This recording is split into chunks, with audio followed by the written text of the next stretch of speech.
बनेगा। और भक्त प्रहलाद को आगे कर दिया गया। प्रहलाद जी गए, भगवान से प्रार्थना की कि भगवान आप ये क्या कर रहे हैं, मेरे पिता की कौन सी गति करने वाले हैं।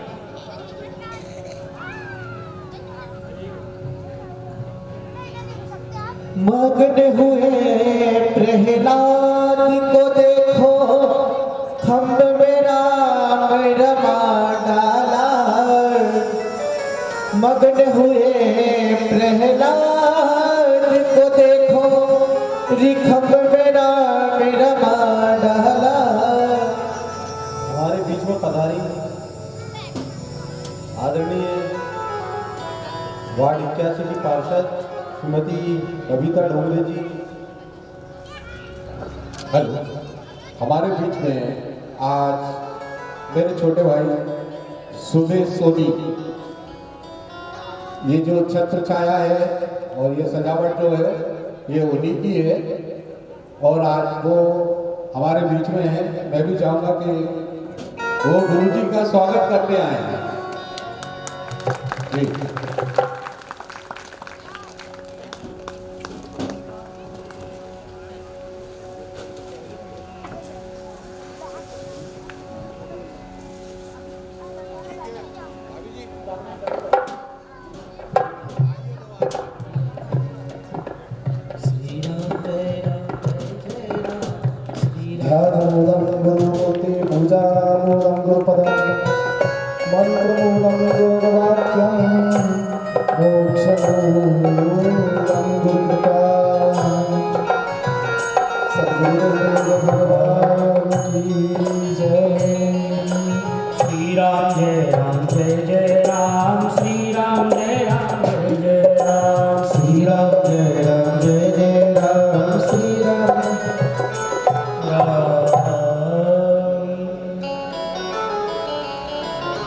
मगन हुए प्रहलाद को देखो, खम्भ मेरा रमा डाला। उनका दुख हरने के कारण नरसिंह रूप बना डाला। महिमा परम पार है हो, महिमा परम पार है मेरे नारायण भगवान की।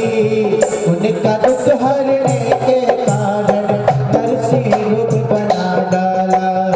उनका दुख हरने के कारण आप कृपा करो। भगवान ने जब अपने भक्त को देखा तो देख करके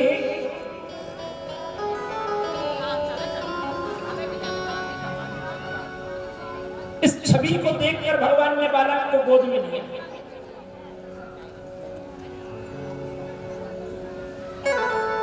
और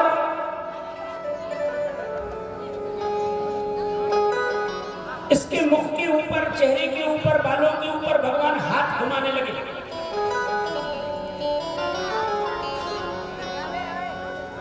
प्रहलाद ने कहा, भगवान मेरे पिता ने कभी आपका भजन नहीं किया,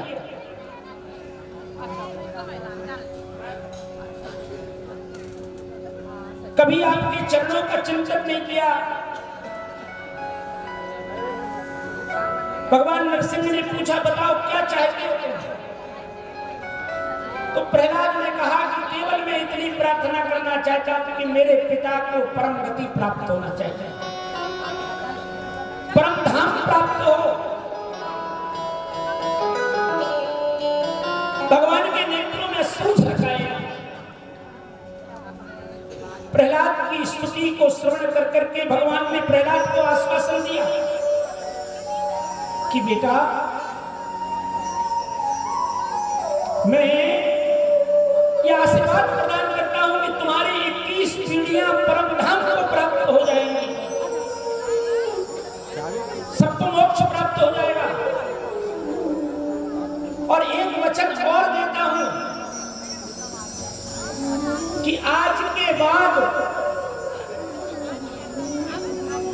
तुम्हारे किसी भी वंशज को मैं प्राण दंड नहीं दूंगा, चाहे वो जो अपराध करे।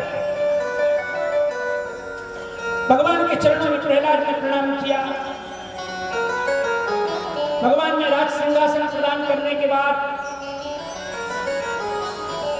अपने राज्य की व्यवस्था को आगे चलाने लगे। महाराज प्रहलाद जी ने मानव धर्म, वर्णाश्रम की व्यवस्था के विषय में इन अध्यायों में वर्णन आया है। आगे जाकर के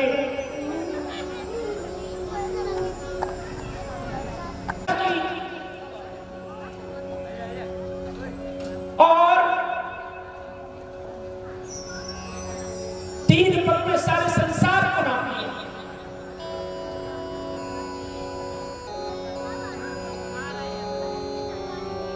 बलि ने भगवान के चरणों में पूर्ण निवेदन किया। तीसरा चरण अपने मस्तक पर रखवाया और रसातल करा जाता। भगवान को ऐसे बंधन में मान लिया कि द्वार पर खड़ा कर दिया। भगवान पहरेदार हुए। माता लक्ष्मी स्वयं रसातल में गई और भगवान को लेकर के वापस आई। सप्तम स्कंध में, पूरे स्कंध में प्रहलाद का चरित्र, प्रहलाद के पूरे वंशजों का वर्णन है। अष्टम स्कंध में मनवंतरों की कथा है और गज ग्राह का वर्णन है। गज और ग्राह का परम पवित्र आख्यान कि किस प्रकार से भगवान ने गज की विनती को स्वीकार किया।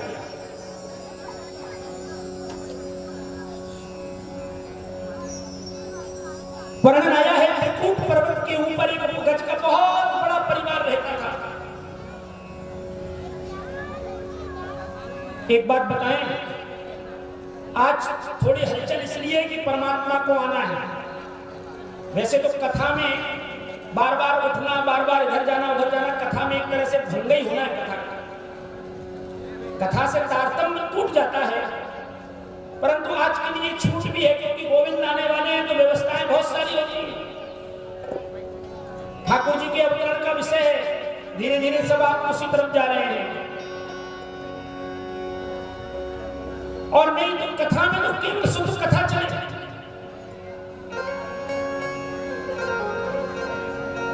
आपका मन परमात्मा की कथा में लग जाए और कथा को सुनते रहे, वही कथा की सार्थकता है। परंतु संसार और ये माया पीछा नहीं छोड़ती। कथा में भी माया के रूप में तरह तरह के विघ्न आई जाते हैं। वो सांसारिक धर्म को भी निभाना पड़ता है। अब थोड़ी देर अपना मन भगवान के चरणों में लगा करके एकदम परम तत्व के प्राप्ति की यथार्थ कथा को समझता है। बहुत मर्म की कथा है गज और ग्रह की, कि परमात्मा गज की पुकार सुनकर के कैसे पहुंचो। ये गज कौन है? ये गज त्रिकूट पर्वत के ऊपर रहता है। बड़े बड़े सुंदर सुंदर यहाँ पर वृक्ष है। चंपा है, चमेली है, कनेर है, केवड़ा है। सुंदर सुगंध चलती है। गज का बड़ा भरा पूरा परिवार है।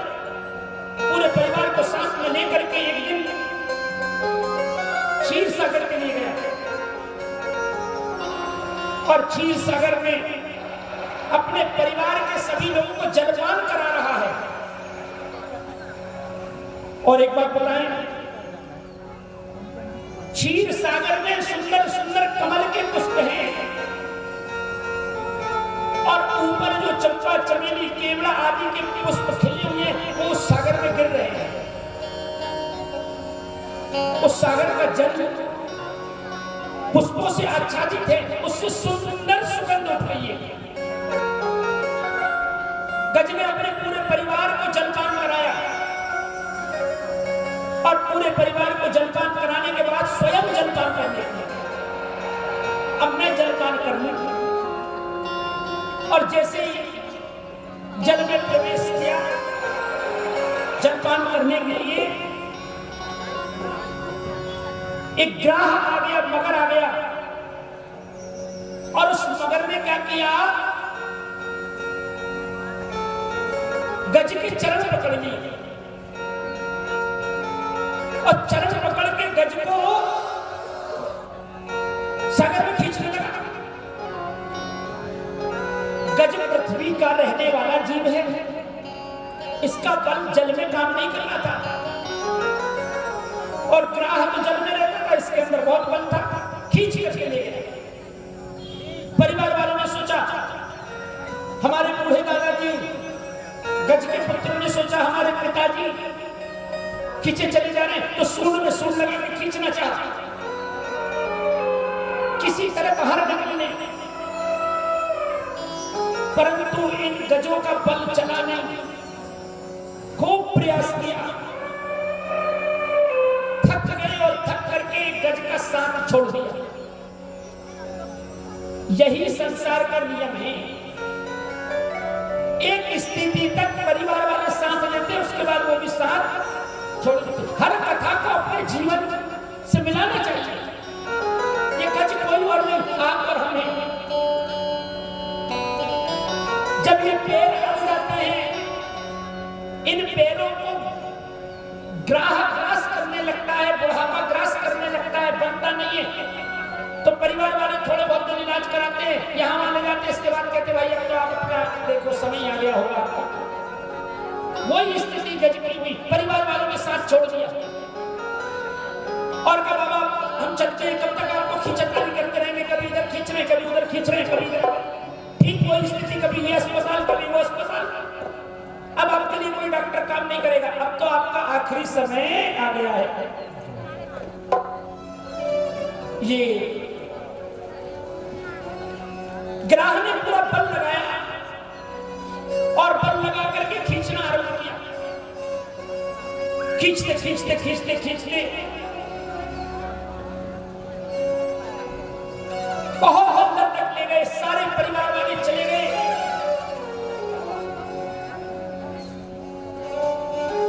हजार वर्ष तक के ये युद्ध चलते रहा आपस में।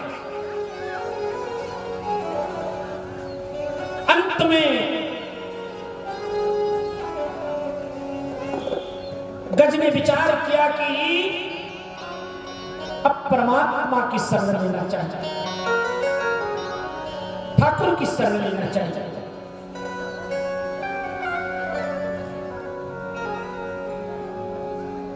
और दीनबंधु दीनानाथ करुणा वर्णन की प्रार्थना की, मन में भाव है कि मैं भगवान को क्या अर्पण करूं। तो देखा तो एक कमल का पुष्प दिखाई दिया, उस कमल के पुष्प को गज ने अपनी सूंड से पकड़ा और पकड़ के भगवान के चरणों में अर्पित कर दिया कि हे गोविंद, हे गोपाल, हे माधव, मैं ये पुष्प आपको अर्पण कर रहा हूं। विचार की बात यह है कि अगर किसी तालाब में कमल के पुष्प खिले भी हों और 2-4 हाथी उसमें चले जाएं, तो कमल का पुष्प वहां रह सकता है क्या? बिल्कुल नहीं रहेगा। एक दिन में ही कमल सब समाप्त हो जाएंगे, परंतु यहां 1000 वर्षों तक के युद्ध चलते रहा और वहां कमल कहां से आ गया? तो हमारे संत गणना करते हैं कि ये दृश्य को माता कमला देख रही थी। कमला अर्थात माता लक्ष्मी, जिनके हाथ में सदा कमल का पुष्प रहता है। और माता लक्ष्मी ने विचार किया कि गज ढूंढ रहा है, क्या अर्पण करूं? तो माता कमला ने स्वयं कमल का पुष्प सागर में फेंक दिया। वो पुष्प आया और गज ने उस पुष्प को उठाकर भगवान को अर्पण कर दिया। जैसे ही भगवान को अर्पण किया, मेरे दीनबंधु दीनानाथ करुणा वर्णन ने तुरंत प्रस्थान किया और उस डूबते हुए गज को बाहर निकाला है और चक्र के द्वारा ग्राह को परम धाम की प्राप्ति कराई है। ये प्रार्थना करता है भगवान से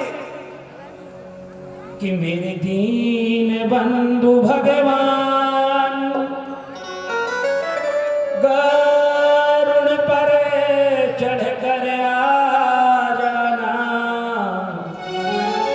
हे गोविंद, हे गोपाल, हे माधव, हे मुरारी, मेरी श्वास नहीं चल रही है, मेरे पैर नहीं चल रहे हैं, मैं आपकी स्तुति करने की स्थिति में नहीं हूं, परंतु फिर भी मैं आपकी प्रार्थना करता हूं। आप गरुड़ पे बैठ करके सीख रहा हो और मुझे मुक्त करा। भगवान आए और भगवान ने तुरंत ग्राहक को परमधाम पहुंचा दिया और गज को पार लगा। सज्जनों, गज ग्राहक को परम गति की प्राप्ति हुई।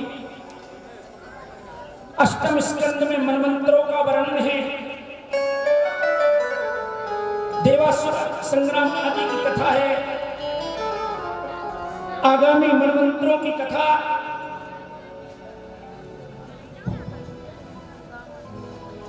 महाराज परीक्षित अनशन व्रत पर बैठे हुए हैं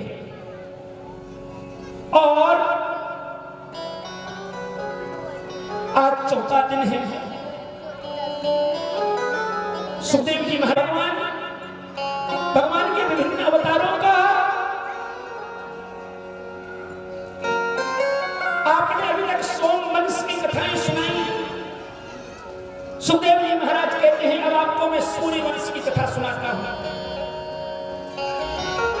तो सुखदेव जी महाराज ने नवम स्कंद में रामचरितमानस के आख्यान को रखा। अब रामचरितमानस की कथा अगर विस्तार पूर्वक कहेंगे तो भगवान कृष्ण को आने के लिए 9 दिन बाद आना पड़ेगा, क्योंकि राम कथा का समय 9 दिन कम से कम होता है। तो अगर राम कथा आपको विस्तार पूर्वक श्रवण करना है तो राम कथा का आयोजन करवाना पड़ेगा, तब राम कथा होगी। और बाबा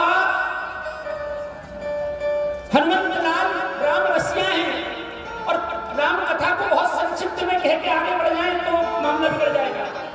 इसलिए केवल एक संकेत करते हैं कि भागवत में राम की कथा क्यों रखी गई,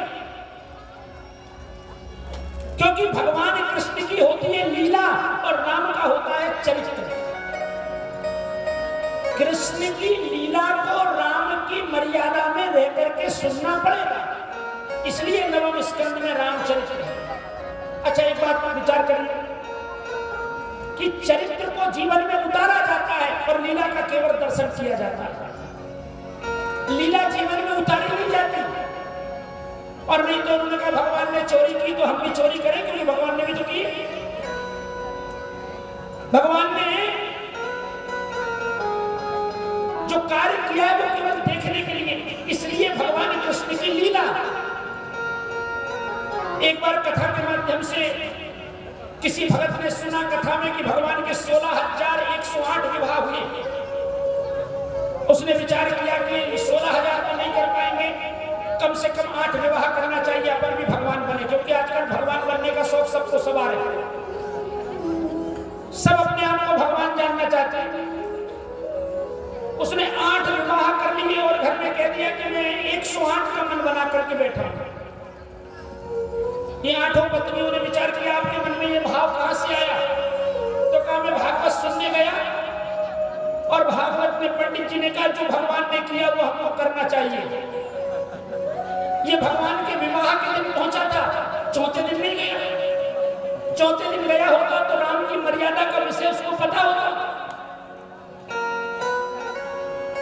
108 करेंगे। इनकी पत्नियों ने कहा ऐसा क्यों कर रहे हो? तो भगवान ने जो किया वो करेंगे। पत्नियों ने समझाया कि भगवान भोलेनाथ ने तो जहर पिया, तो जहर पियोगे? नहीं, भोलेनाथ की तुलना नहीं, हम तो कृष्ण की तुलना करेंगे। कथा में हमने सुना जो कृष्ण किया वही करेंगे। पत्नियों ने कहा ठीक है, आपका इलाज हमको करना पड़ेगा, नहीं तो अभी 8 में हमारी बन नहीं रही है, 108 में तो गोविंदाय नमो नमः हम सभी हो जाएंगे। रात्रि के समय महाराज सो रहे थे। ये इन 8 पत्नियों ने एक बड़ी सी शिला लेकर के आई और इनकी छाती के ऊपर रख दिया।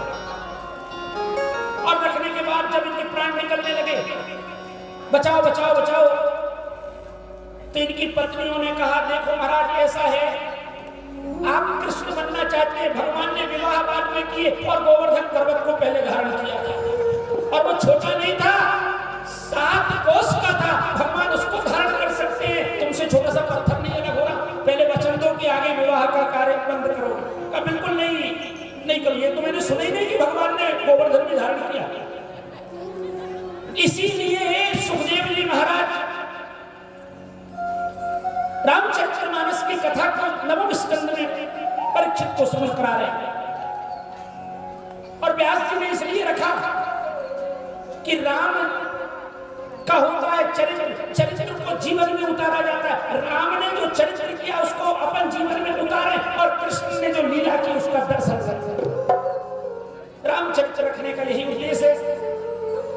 भगवान राघवेंद्र सरकार के राज्य में कोई दुखी नहीं, सभी सुखी हैं। 2 बार भगवान राम का नाम लेते हैं। पश्चात नवम स्कंद को विराम करते हुए 10वें स्कंद में प्रवेश करेंगे। भगवान के अवतरण का समय है। राम की कथा का विस्तार राम कथा में होगा। बोलिए वृंदावन बिहारी लाल की जय हो। श्री राम जय राम जय जय राम। श्री राम जय राम जय जय राम। श्री राम जय राम जय श्री राम जय राम जय जय राम।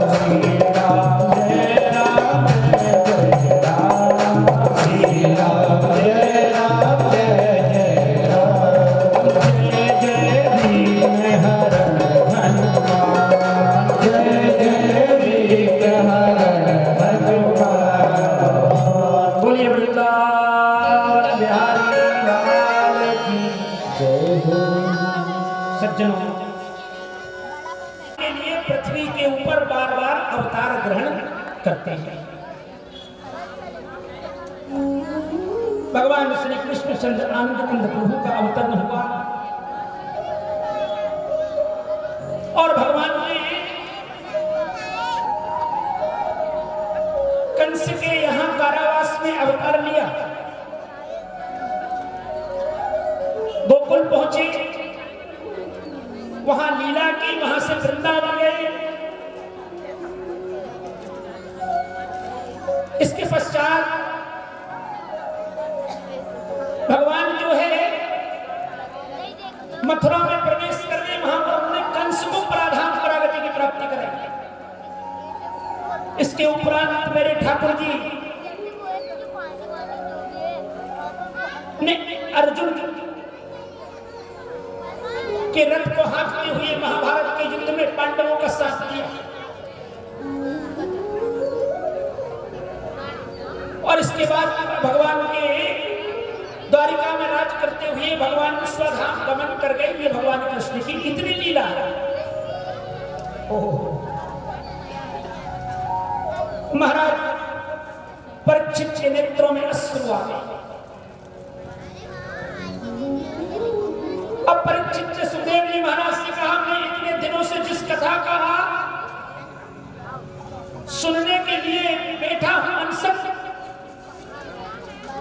वो कथा केवल इतने में पूरी हो गई। आपने सूर्यवंश का विस्तार किया, सोमवंश का विस्तार किया, इन सभी वंशों को बहुत विस्तार पूर्वक कथा कही, परंतु आप भगवान के कृष्ण की लीला को इतने संक्षिप्त में कह दिया, मेरा मन नहीं भरा। इस कथा को मैं विस्तार से श्रवण करना चाहता हूं। परीक्षित कहते हैं कि कथितो वंश विस्तार भवता सोम सूर्यो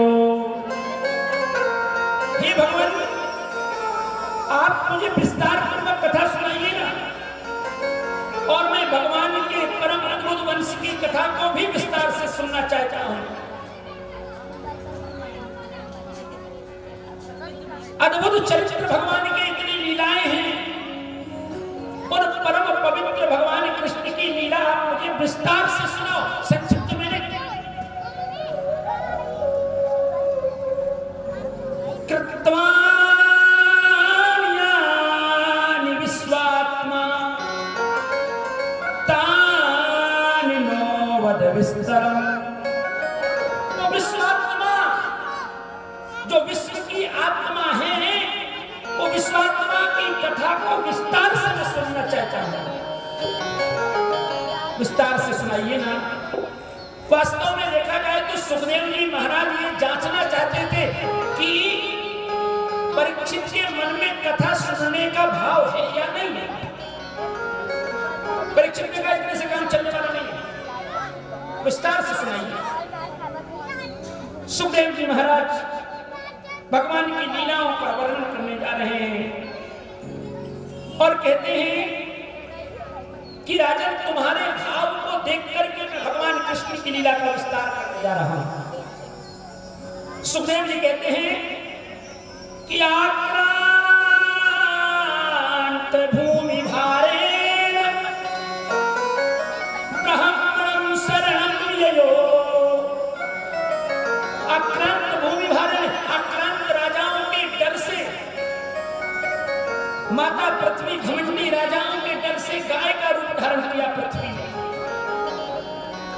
और ब्रह्मा जी के पास चली गई। गौर भूत्वा श्रुमुखी खिन्ना कृदन्ति करुणं विभो। करुण भाव के साथ भगवान ब्रह्मा से कहा, देवता साथ में, कि हे ब्रह्मदेव, हे भगवान, मेरे ऊपर आक्रांत राजाओं का भार बढ़ते जा रहा, बचाइए। ब्रह्मा जी ने कहा मेरे बस में ये नहीं, कैसे बचाऊं? सुखदेव जी महाराज कहते हैं कि ब्रह्मा जी ने माता पृथ्वी को साथ में लिया, देवताओं को साथ में लिया, और भगवान नारायण के धाम वैकुंठ पहुंच गए। तत्र गत्वा जगन्नाथ देवदेव वरसाकपिं पुरुषं पुरुषोक्तेन उपतिष्ठते समाहितम्। भगवान की प्रार्थना की, गैया मैया को आगे कर दिया, भगवान नारायण शेष शैया के ऊपर विराजमान। गौ माता से पूछा कैसे आई? गौ माता पृथ्वी ने कहा कि भगवान, आक्रांत राजाओं के भार से मैं दबते जा रही हूं, और इतनी दब रही हूं कि रसातल में जाना पड़ जाएगा। ये दुष्ट राजा हैं, कुछ करो प्रभु। भगवान ने कहा चिंता मत करो, एकदम।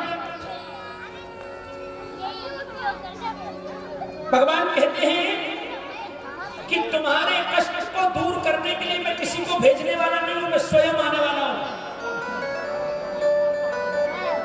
और एक बात बताएं कि हमारे वैदिक सनातन धर्म में भक्त के ऊपर जब कोई संकट पड़ता है तो भगवान किसी को नहीं भेजते, भगवान स्वयं आते हैं।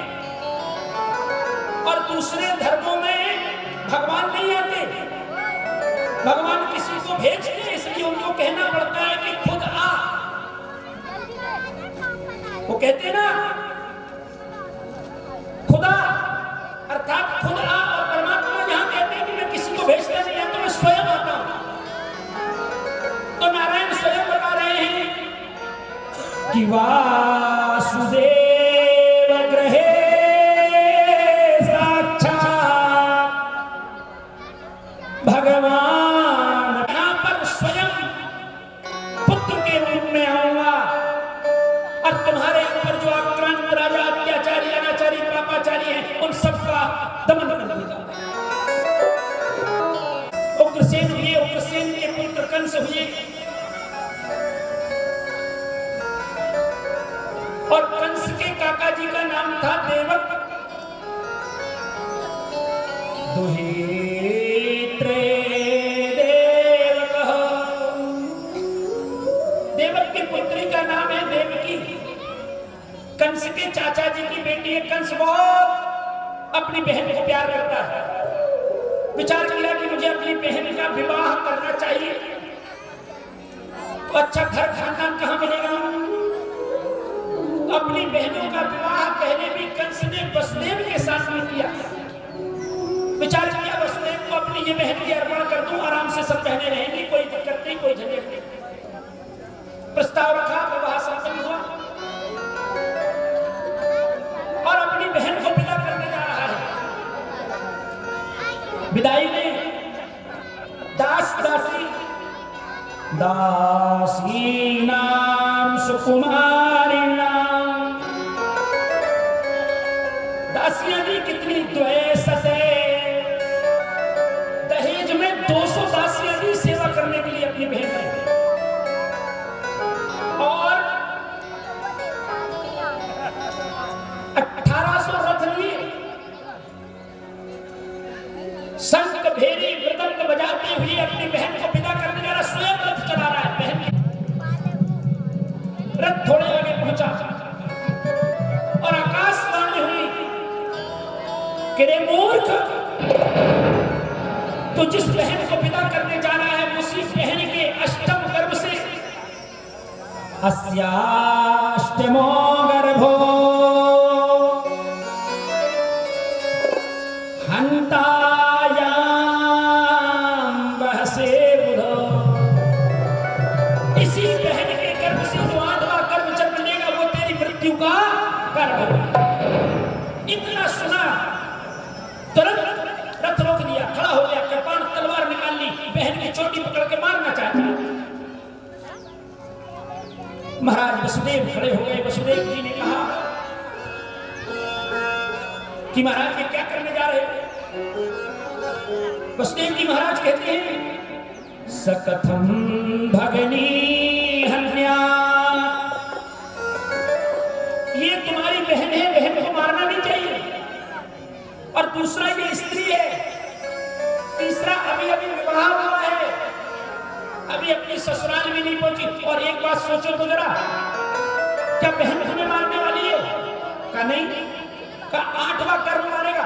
मैं 1 से लेके 8 तक जितनी संतान जन्म लेगी वो सारी संतान तुम्हें ला करके दे दूंगा।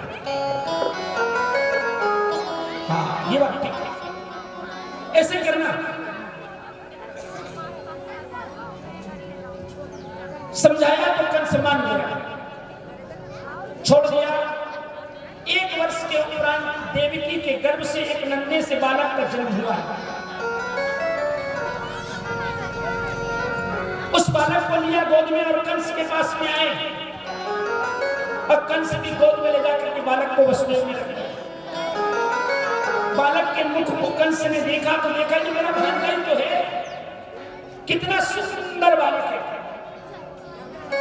नहीं इसे नहीं मारना चाहिए, वापस दे दिया और कहा इसे ले जाओ। और अब 8वीं संतान जो जन्म लेगी उसी को ला करके देना। 7 बालकों को लाने की जरूरत नहीं है। 8वीं संतान मेरा काल है, मैं 8वीं संतान को मारूं। वसुदेव के मन में ये बात नहीं जची। नन्हे से बालक को लेकर के वापस चले, धीरे धीरे धीरे धीरे करके आगे चले। तभी नारद जी ने इस दृश्य को देखा। नारद ने विचार किया अगर कंस धर्मात्मा हो गया तो भगवान को आने में टाइम लगेगा, और भगवान जितना ज्यादा समय लेंगे उतना पृथ्वी के ऊपर अत्याचार होते रहेगा। इसलिए अगर पृथ्वी को अत्याचार से मुक्त कराना है, अनाचारियों से मुक्त कराना है, तो भगवान को जल्दी बनाना पड़ेगा। और भगवान जल्दी कब आएंगे? जब कंस अत्याचार करेगा। तो नारद जी नारायण नारायण नारायण करके पहुंच गए और नारद जी ने कमल का पुष्प हाथ में लिया। कंस ने कहा महाराज बैठिए। नारद जी ने कहा बैठने का समय नहीं है, एक बहुत जरूरी संदेश आपको देने आए हैं। बोले क्या संदेश है महाराज? कहा अभी जो जा रहे थे वो कौन? तो कहा वसुदेव जी अपना पुत्र लेकर आए, मैंने छोड़ दिया, मेरा भांजा ही तो है।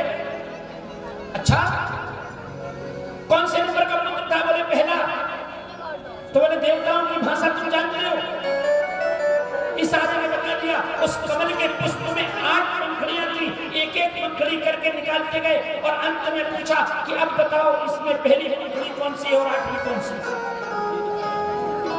कंस ने तुरंत गणना की कि भगवान की माया को कोई नहीं जान सकता, देवताओं की गिनती उल्टी भी हो सकती है, जो पहले आने वाला है वो बाद में आएगा, जो बाद में आने वाला है वो पहले आ जाएगा। इसलिए 1 से लेके 8 तक जितनी संतान का जन्म हो मुझे सबको मारना चाहिए, एक को भी नहीं छोड़ना। नारद जी ने अपना वीणा लिया, श्रीमन्नारायण श्रीमन्नारायण श्रीमन्नारायण श्रीमन्नारायण श्रीमन्नारायण नारायण नारायण श्रीमन्नारायण नारायण नारद जी चले गए। तुरंत कंस ने दूत को बुलाया, क्या वसुदेव को वापस बुलाओ।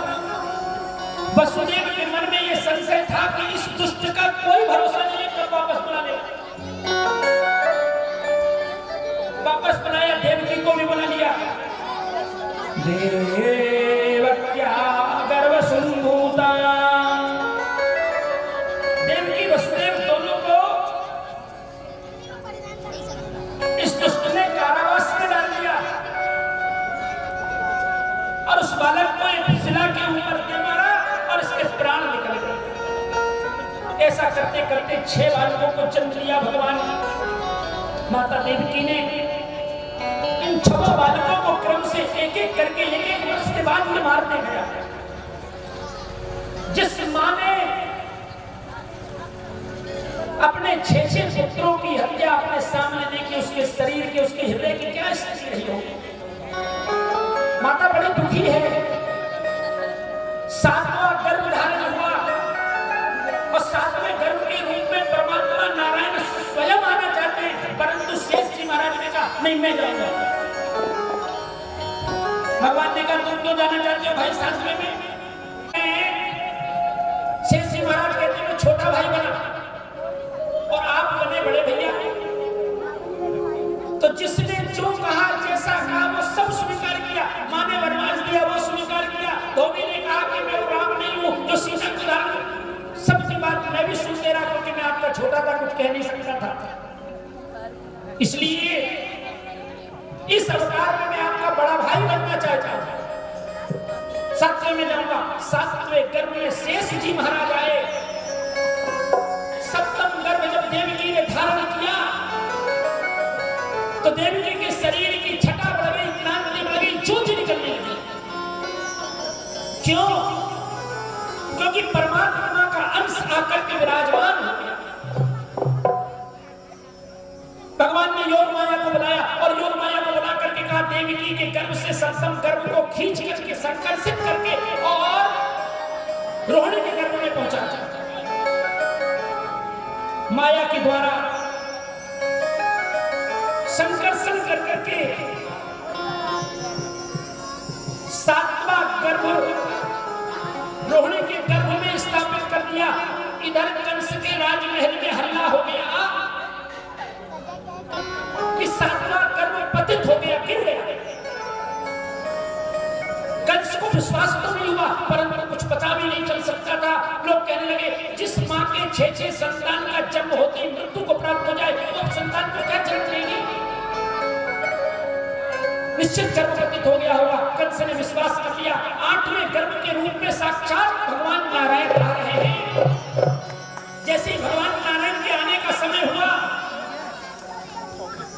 कंस को जिधर देखता उधर परमात्मा दिखाई देते। वो सांवरा कन्हैया दिखाई देता, भोजन करने बैठता तो अन्न में दिखाई देता। अपने राजमहल में शीशा देखने जाता तो उस शीशे में भगवान के दर्शन करे तो पत्थर उठा के मार देता। रात में जब सोने जाता तो अपनी छाती के ऊपर भगवान के दर्शन कर रहा है कि मेरे गला न दबा दे। सर्वत्र परमात्मा का दर्शन कर रहा है। द्वार से निकले 2-4 सीढ़ियां नाम करके वहां गोविंद दिखाई दे। वो काल, वो निशा, पृथ्वी, नक्षत्र सब आनंदित हो गए। कंस ने द्वार पर पहले द्वार बढ़ा दिए। एक कैद खाने में वसुदेव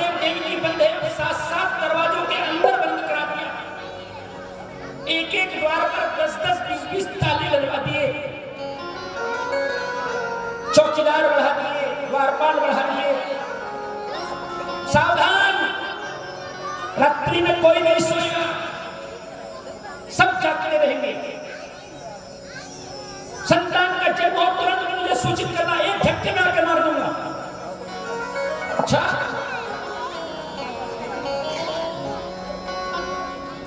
भगवान ने जब गर्भवास किया, समस्त देवता भगवान की स्तुति करने के लिए आए, गोविंद की स्तुति किए, देवता भगवान को नमन कर रहे हैं।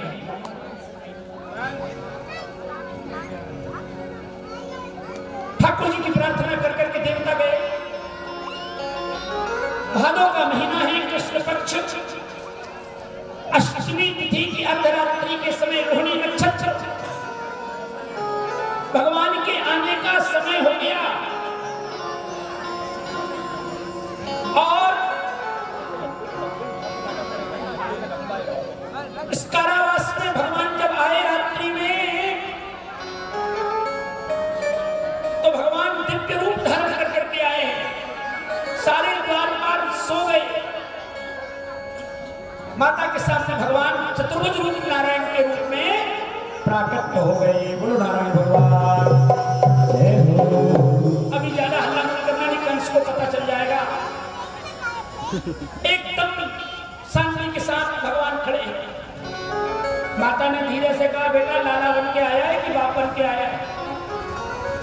कोई भी बच्चा जन्म लेता है तो छोटा बच्चा जन्म लेता है तो पूरा 5 हाथ का लंबा चौड़ा ऊंचा पूरा, और 2 हाथ के अलावा 4 हाथ तेरे।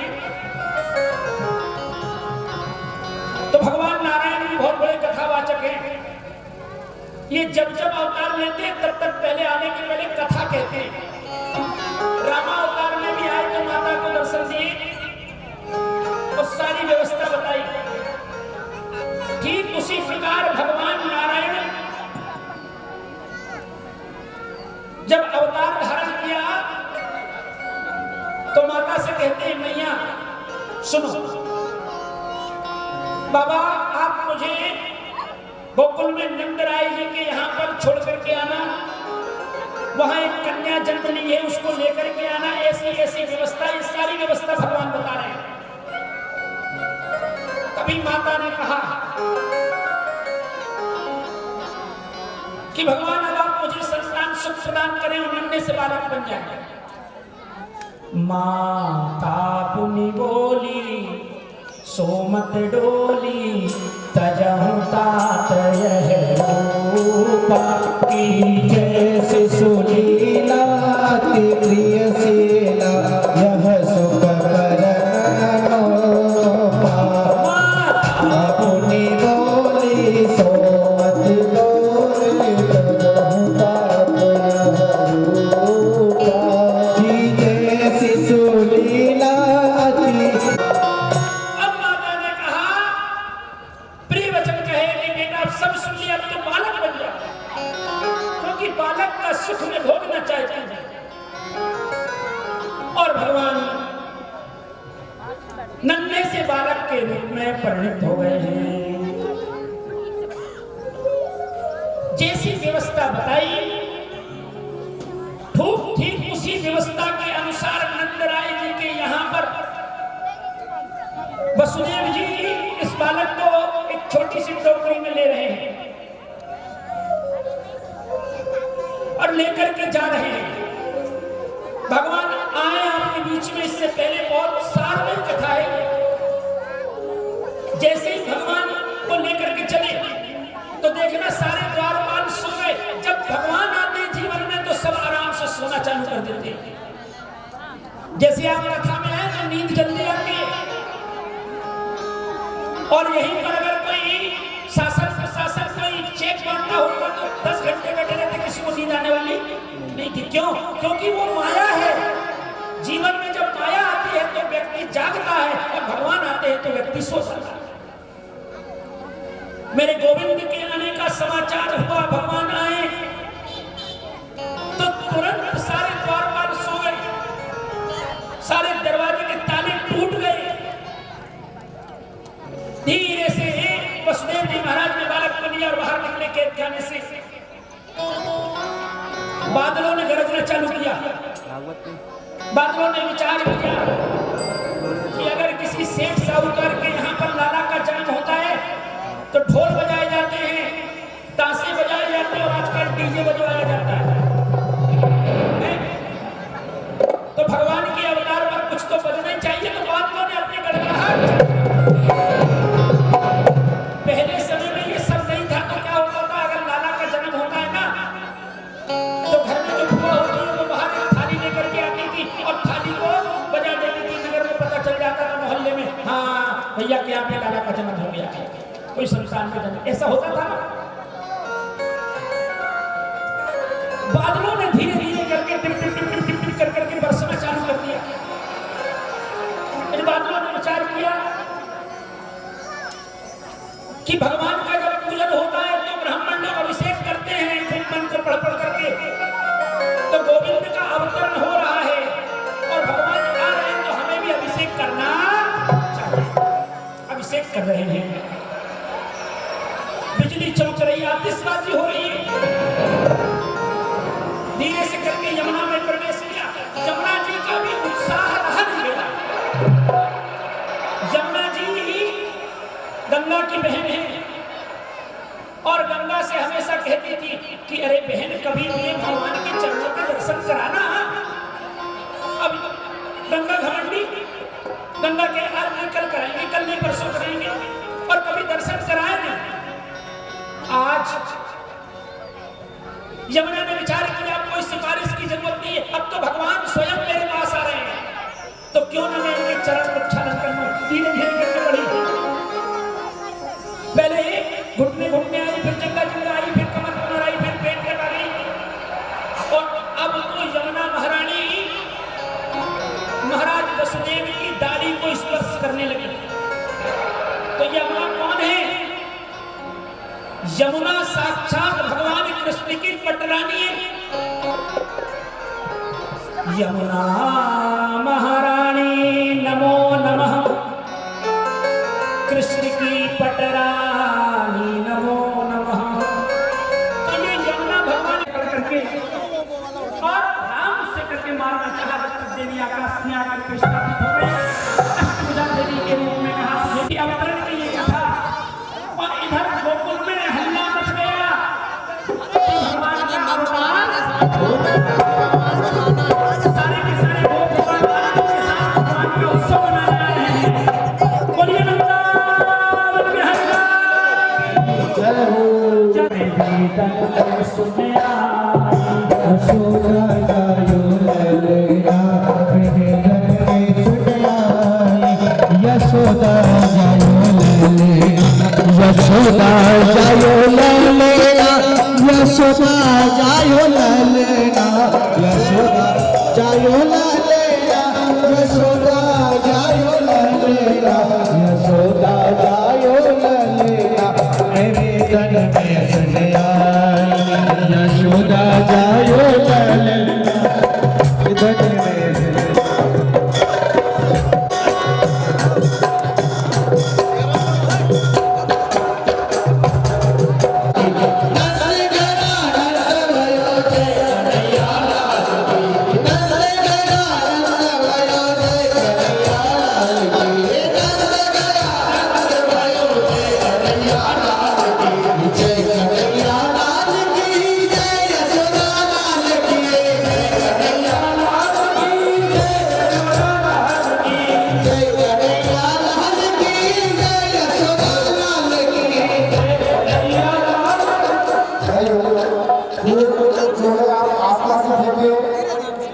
भगवान विष्णु के ऊपर फूल न फूटे, भगवान विष्णु जो है पांडाल में भागवत के सभी पारण है।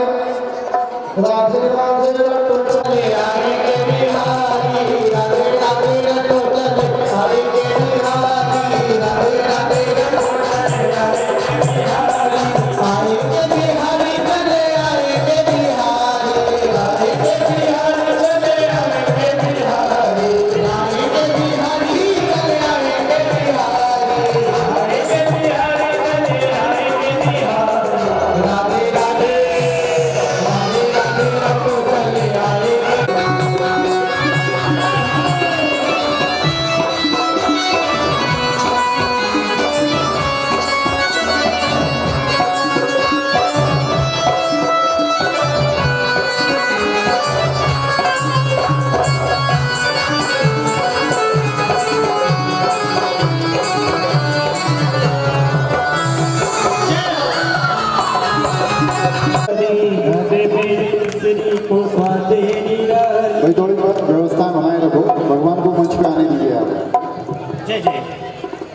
राधे मेरी मिश्री तो स्वाद है बिहारी, राधे मेरी मिश्री तो स्वाद है बिहारी। जो भगवान के सामने नृत्य न करे। गोविंद गोकुल आयो। अभी मटकी भी फूटेगी, जगह का अपन व्यवस्था दें, थोड़ा पीछे करें अपन। भगवान गोकुल आयो, गोकुल आयो, गोविंद गोकुल आयो, गोकुल आयो, गोविंद गोकुल।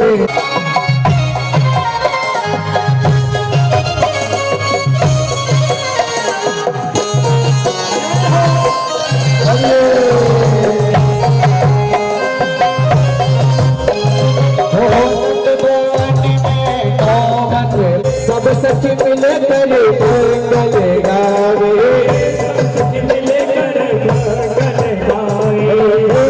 आयो हरस हरस गुण गायो जी आयो, गोविंद गोकुल आयो आयो, गोविंद गोकुल आयो, गोविंद गोकुल आयो आयो, गोविंद गोकुल आयो।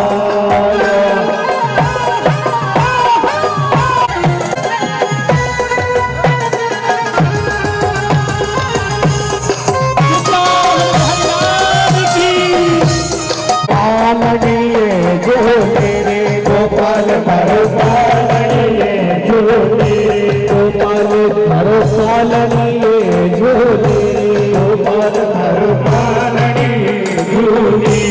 झूलावे गोकुलनी गोपी रे झूले, गोपाल भरो पालनिए झूले।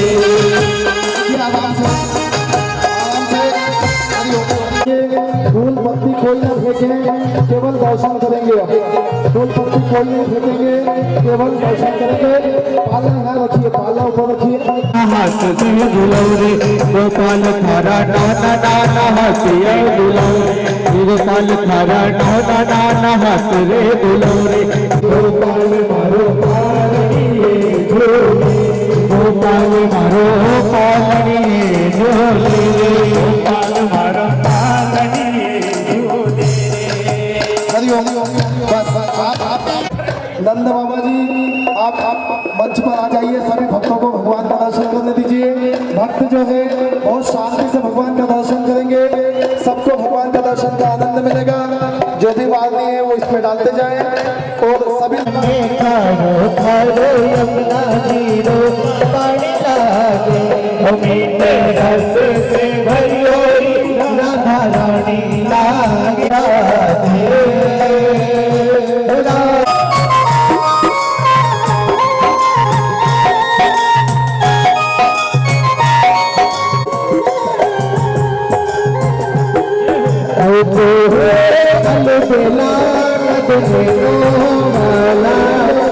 जिसकी दीवानी ब्रज की हरे माला कृष्णा है,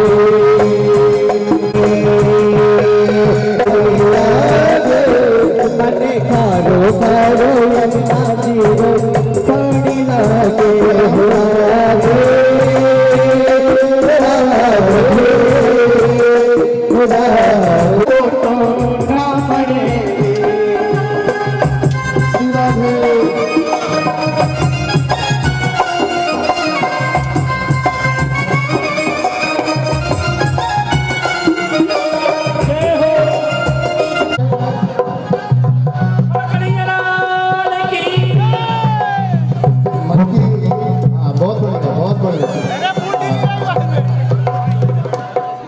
मटकी फोड़े हो जाते। बाकी नृत्य चलने दे। आप देखिए कि कितना बढ़िया संगीत है। इस समय इनके लिए भी आप ताली स्वयं रो रहे हैं आपकी धक्का मुक्की के कारण।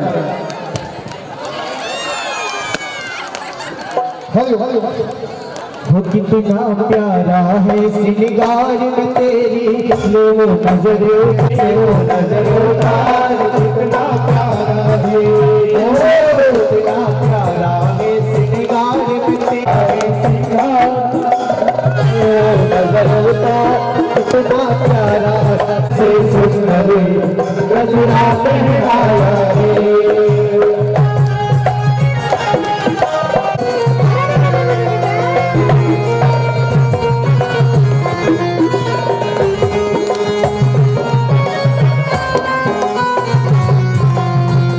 आप सब लोग आराम से दर्शन करिए। आप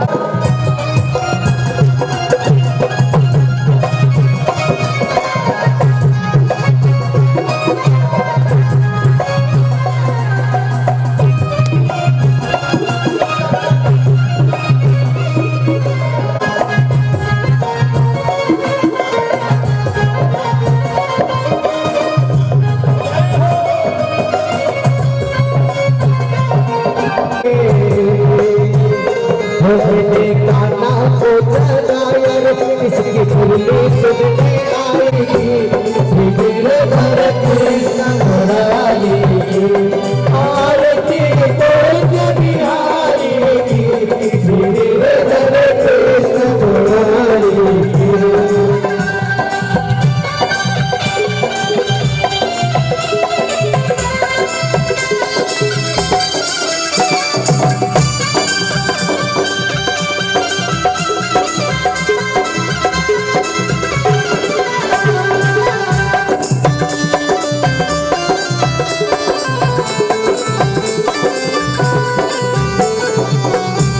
गगन सब अंग कांति काले राधिका चमक रहे आले लतन में ठाणे बने माले भ्रमर सी अलग सोहरी तिलक चांद्र सी झलक ललित छवि श्याम प्यारी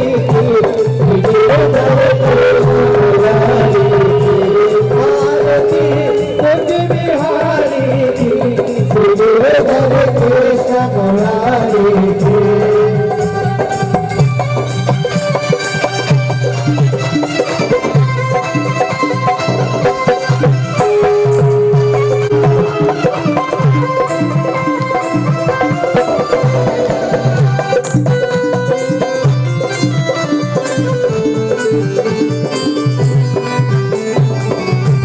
कनकमय मोर मुकुट दिल से देव का दर्शन को कर से गगन सो सुमन दास दर से दर्शन को कर से बजे गुण चंग मधुर नदन ग्वालिनी संग अतुल रति गोपट मारी गिरधर कृष्ण मुरारी श्री गिरधर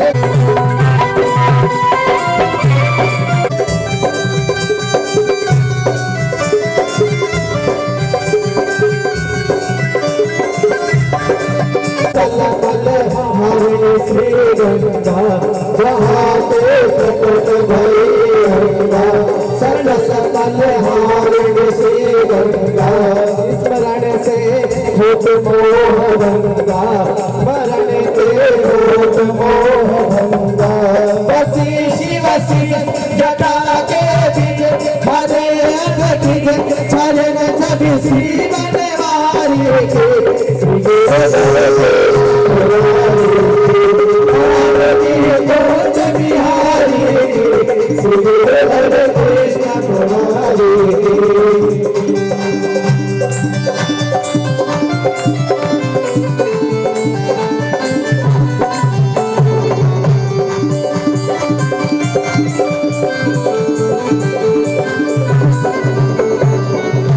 चमकती भुवन तटरनो बज रही होती गोप ग्वाल जनो चमकती उज्जवल तटरनो बज रही यमुना तटरनो चाहो किसी गोप ग्वाल जनो हसत मुख मन चांदनी चंदनी नहीं तारी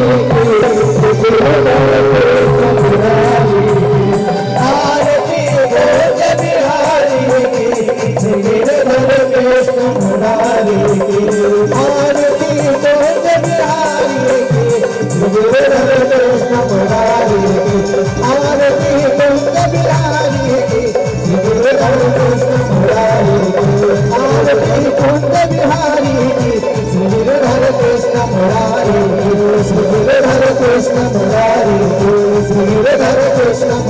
संसार सारं पुण्यग्रहा सदा वसन्तं पुण्याभिवृद्धं नवं वराणि सर्वं वराणि संसारहारा दुर्गानिकाय सपोदनाय संशयकराय विद्यंकराय जगदम्बराय नमः शिवाय नमः शिवाय त्वमेव माता पिता त्वमेव वन्दे सदा त्वमेव विद्या त्वमेव सर्वं त्वमेव हरे राम राम राम हरे हरे हरे कृष्ण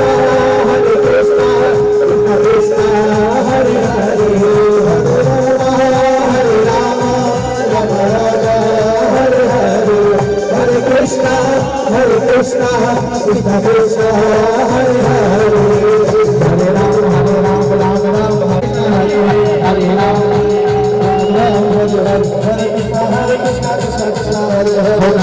बंशी वाले गोकुल के राजा मेरे अखिया तरस रही अब तो बंशी वाले गोकुल के राजा मेरे अखिया तरस रही अब तो आजा कृष्ण दामोदरम वासुदेवम श्रीधरम पादवम गोपिकावल्लभ श्रीरामनायकं रामचंद्रं भजे श्रीनायकं रामचंद्र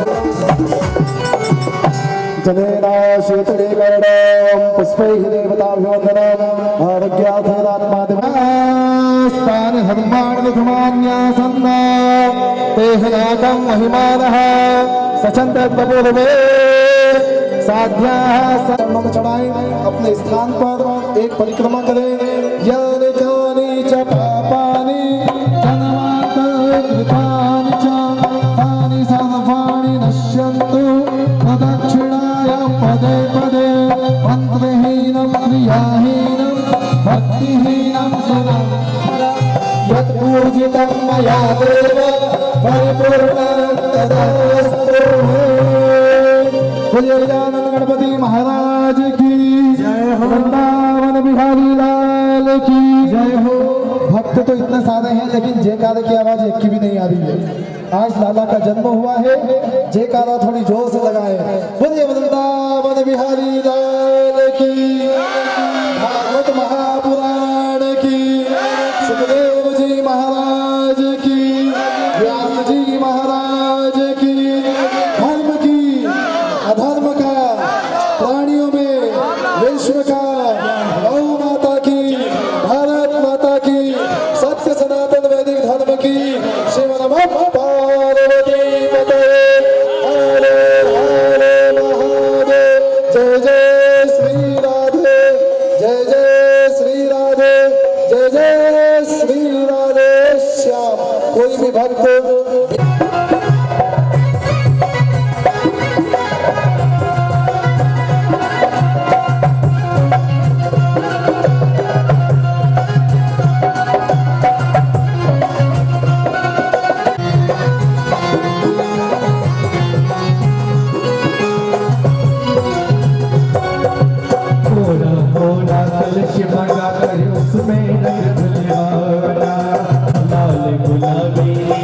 पीला केसर रंग मिलवाना लाल गुलाबी पीला केसर रंग मिलवाना बच बच के रहना उनकी तेरी मेरी चाल से बच बच के रहना उनकी तेरी मेरी चाल से होली खेला था गिरधर गोपाल से होली खेला था गिरधर गोपाल से।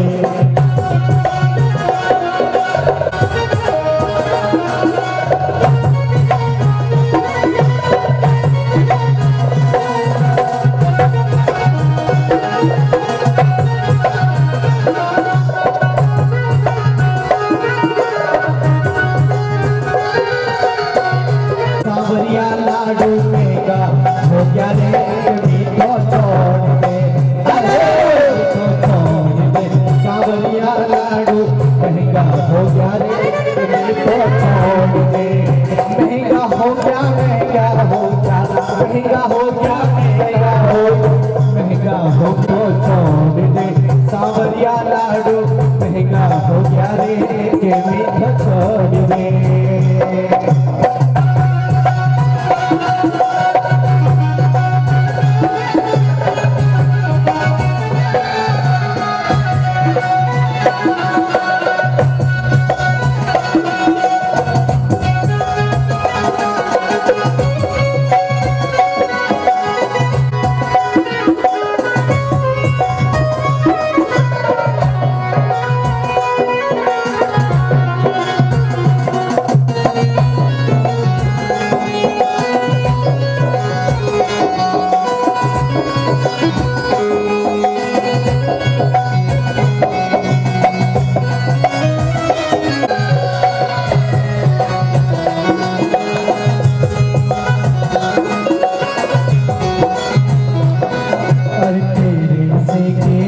छिप्यो है बाबा ये महंगाई होती देसी की कीड़ी को आव तो दुगना हो क्यों सावरियों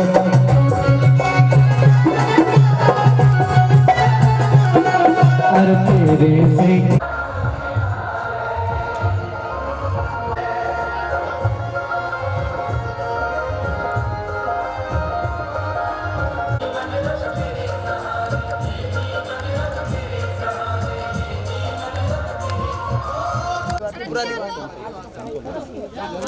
हेलो आंटी जी इधर देखिए। हेलो हेलो चलो इधर देख लो। हजारों साल ये मेरी है यार, happy birthday to you, happy birthday. बार बार दिल ये आए, बार बार दिल ये गाए। हमारे वासुदेव जी से निवेदन है कि कृपया वो बुके पकड़ें और सर्वप्रथम शुभकामना दें। वासुदेव जी को आगे किया जाए। वासुदेव जी नहीं, आज सेवा नहीं करनी वासुदेव जी।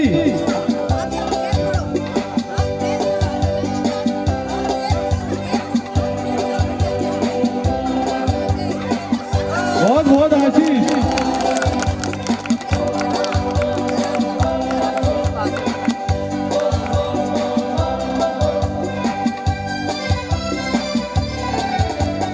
बेकरार हो के दामन थाम लो मैं किसका, बेकरार हो के दामन। वरुण भैया को इतने अच्छे सेलिब्रेशन के लिए बहुत बहुत बधाई।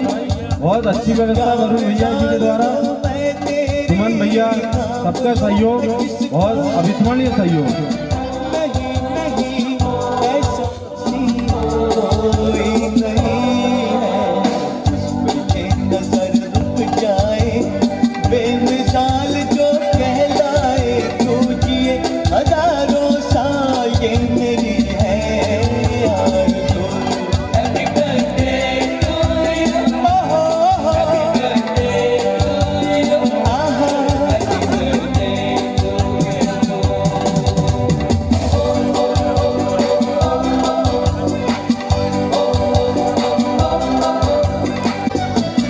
जिन्हें कहा उसे क्या है फूलों की जरूरत, जो बहार खुद कहलाए, हर कली का दिल धड़काए।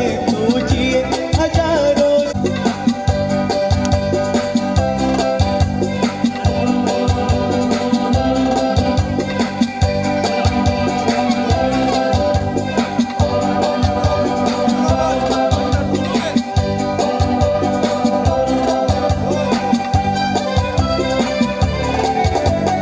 फूलों ने चमन से